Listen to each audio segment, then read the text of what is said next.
Assalamualaikum warahmatullahi wabarakatuh. Pada kesempatan siang hari ini kita sama-sama menyaksikan bagaimana perjuangan, bagaimana motivasi dari saudara-saudara saya semuanya ini, ya, Muspika, Muspides yang ada di Kampung Tenoh ini, Aceh Utara ini, untuk sama-sama kita, ya, sama-sama kita menjalankan kebijakan pemerintah, ya, tentang pencegahan COVID-19 ini.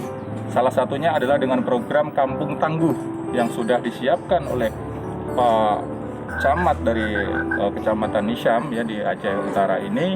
Bagaimana kita sudah cek dari awal bagaimana tangguh di dalam kesehatan, ya, tangguh di dalam ekonomi, tangguh dalam budaya, tangguh dalam sumber daya manusia, dan tangguh dalam menangani COVID-19 ini.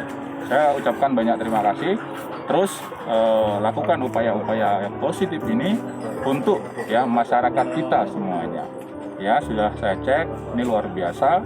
Tolong ditingkatkan untuk desa-desa ataupun kecamatan yang ada di Aceh Utara dan Lok Sumawe. Saya berharap ini dicontoh, ya, ini dicontoh, ya, sebagai pilot project yang ada di Aceh Utara dan Lok Sumawe.